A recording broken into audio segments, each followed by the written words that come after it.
Today, as we start our conversation on this last chapter in this book, be thinking about that we want to make sure that when we're explaining our thinking that we are really clear to everyone at the table. So take a moment and gather your thoughts, before you begin to speak. But also, when you say your thinking, be sure to connect it back into the book so that people know what parts that you're referring to, okay? So we've been practicing on that. So, Chapter 3, Saving Orangutans. What are some of the things that you were thinking about within that chapter?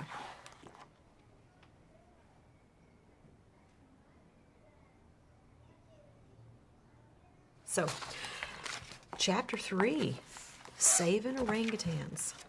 What are some of the things that you were thinking about within that chapter? I was kind of thinking how, it says saving orangutans, but yet it says that they're kind of like making laws against orangutans being captured or something like that, and they're making laws saying that there's this kind of program that protects the lives of orangutans so they can live their lives in peace. But I think that the orangutans are still sad because their home is getting destroyed and they probably won't be able to get that much food around.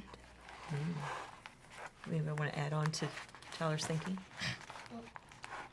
It says here in laws, many governments around the world have introduced laws that protect orangutans. There are laws against criminals that hunt, kill, or capture orangutans. The enforcement of these laws help to protect the lives of orangutans, and from what I can infer, the laws the governments are making are helping the orangutans, but sometimes some other people don't want to listen to the rules, so they just quietly at nighttime go to the rainforest and start the deforestation. Now, one of the things that we talked about when we were talking about how we read and think and talk together was that we noticed how we felt about what we were reading. What kind of feelings were coming to you as you were reading through this chapter?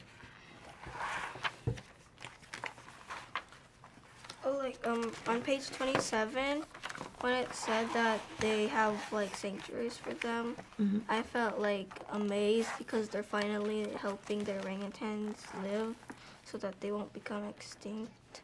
What kind of people do you think would be involved in that kind of work? Probably the people at the vet and stuff. So you need to know a lot about caring for the animals, wouldn't they? What were you thinking, Maddie? For page 27? Yeah, just that. What kind of people would be involved in this sanctuary project that they talked about in here? A committee that cares about animals and who cares about them not being extinct and feeding them.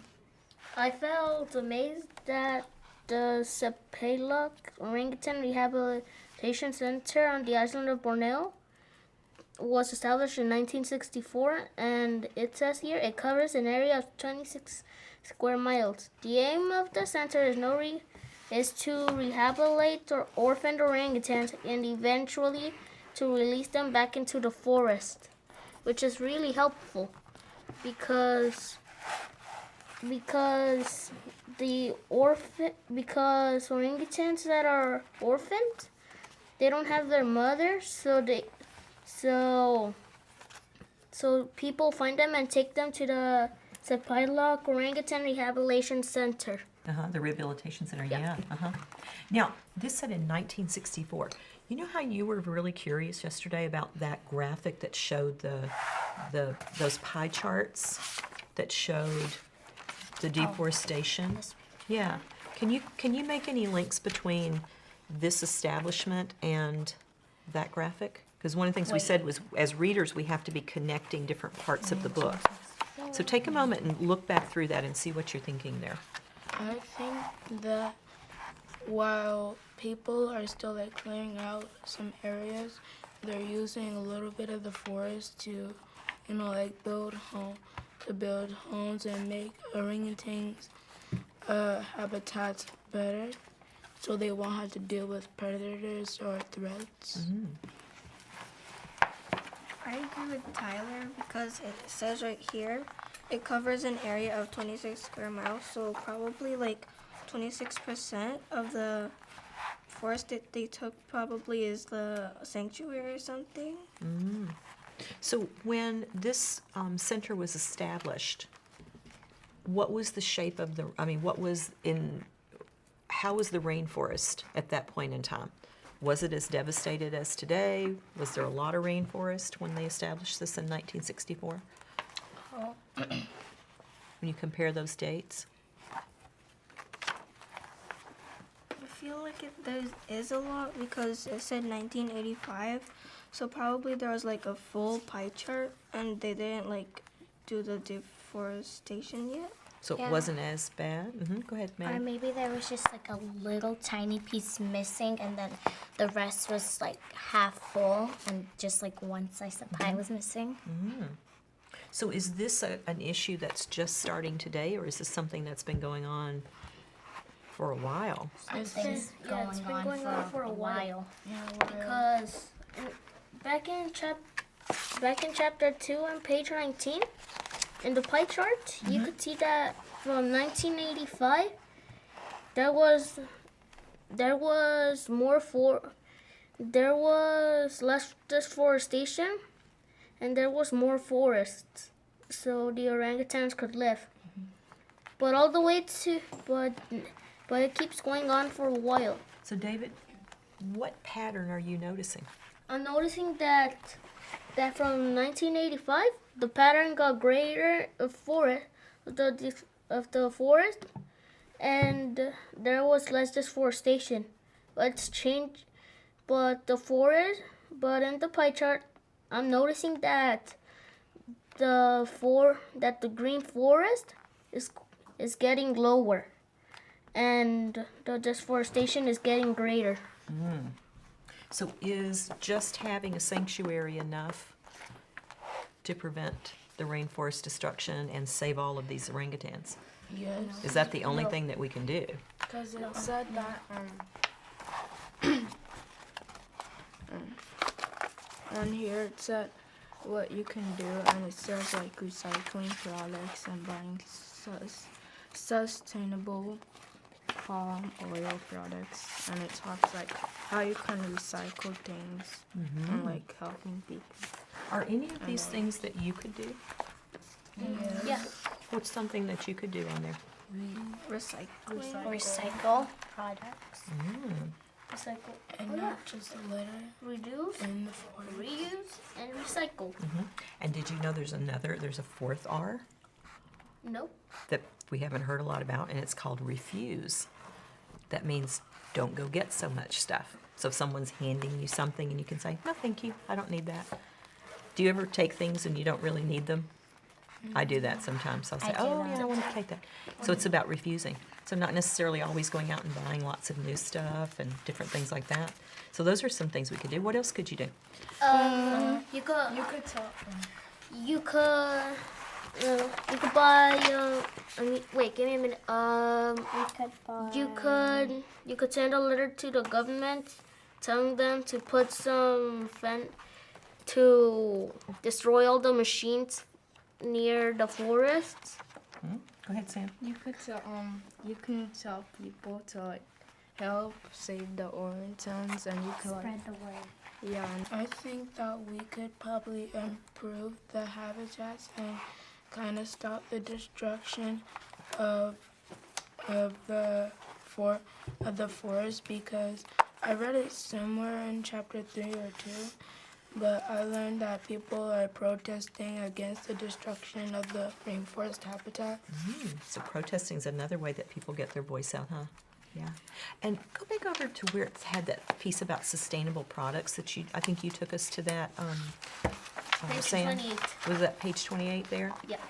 And how will you know if something is a sustainable palm oil product? It said right here, products that are made using sustainable palm oil have a label.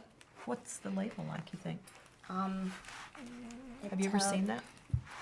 Yeah, in the Probably store. this. You thinking that little circle right there? 'Cause Pretty- it says yeah, go ahead. certified sustainable palm oil. And what does that mean if it's sustainable palm oil? How is that different than other palm oil? The sustainable palm oil is different from other palm oil is because the sustainable palm oil doesn't have too much oil. Well, palm oil has a lot to make lipstick, cereal. Yeah, we said it's in everything, right? Can you go back and have a quick read there and see what they mean by sustainable palm oil?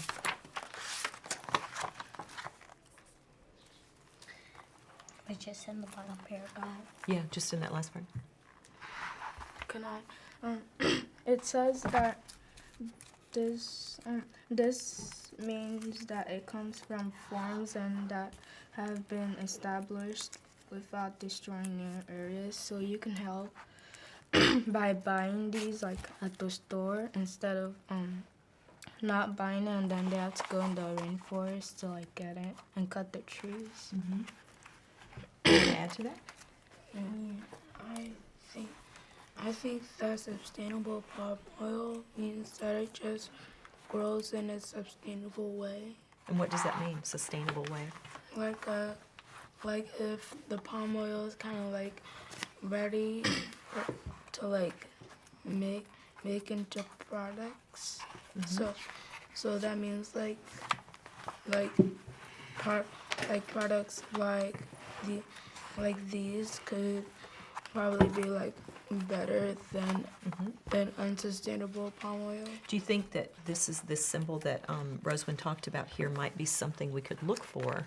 So that would be a decision that we make as a consumer that would help us to support this. Wow. This is really important information that you're pulling from this book today, because this is the stuff that you can do. We started out it just being about the orangutans and the rainforest, but now we've moved into a conversation of what we could do personally that could affect the lives of these orangutans. Wow. Cause it's talking like the other book that we did. It was talking from one and then telling the other one to go together or something.